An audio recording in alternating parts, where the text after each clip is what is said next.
Alright, so we put some new battery terminals on, and I went from negative battery to body, battery, over to alternator bolt, alternator, back through a fuse to the battery. So there's 1, 2, 3. I do have some more cable. I ran out of lugs. I didn't wrap the ends of them. I could have, but I didn't. But as you can see, they're good and crimped. Them ain't coming out. I will take them and wrap them here eventually. But I got some cable left just like this in the back, and I am going to do, when I get 2 more ends, engine to chassis. But as it sits right now, my electrical's already stronger, sitting at a dead idle with that little 130 amp alt and those 2 RZR 2500s. I do still pull voltage down slightly, but not near as bad as I did. And look at it, it's all 4 gauge. All 4 gauge. This is Scotch wire, and this is Scotch wire. I've had this Scotch wire since 2008. This Scotch wire is new. This is where Scotch has changed. This is 4 gauge. That 4 gauge Scotch is OFC. This wire here, that's OFC. This new stuff is CCA. So Scotch used to do oxygen-free copper, now they're doing CCA copper. This is tsunami wire. This is tinned OFC. And look what Scotch wants to put here. It says right there, oxygen-free copper, copper-clad aluminum. So which one is it? OFC or copper-clad aluminum? I can tell you right now, I mashed the end of it to see. It's copper-clad aluminum. So I guess what they're trying to say is they clad the aluminum with oxygen-free copper.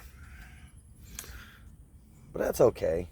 I do need to wrap this right there and seal that up.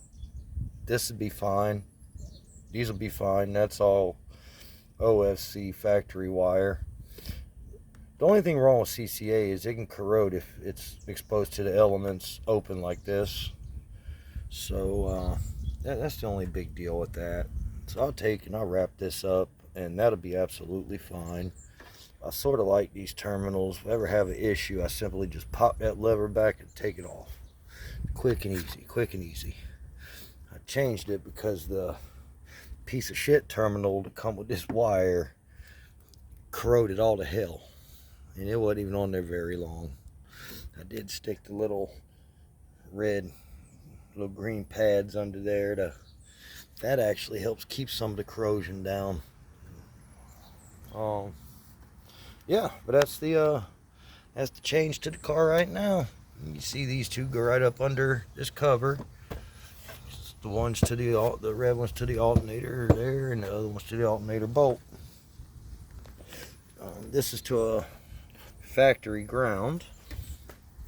So yeah, but I definitely see an improvement in the electrical already, and I didn't even let it run long enough to charge the battery back up. The battery's still a little low from me banging on a little bit ago. I do need to get a new fuse holder.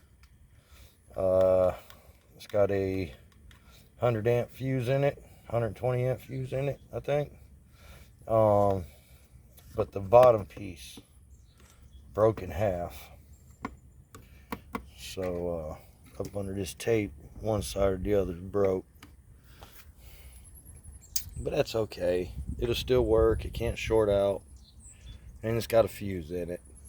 So I'm fused going to from the battery to the alternator wire is fused, and then I'm fused right here at 100 amps, 100 amp fuse that goes back to the amplifier.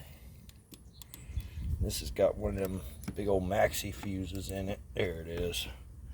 Big old 100 amp maxi fuse.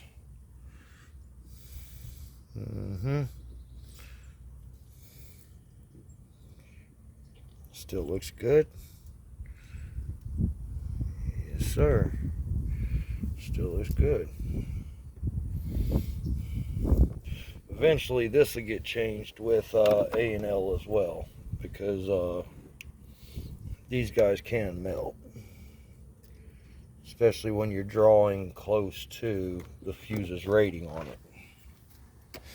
Well, yeah, I'm definitely, because amplifiers between the 2 amps together, they're fused for 100 amps, and then that's fused for 100 amps. So I give me an A&L fuse and put in that eventually, and get rid of the maxi.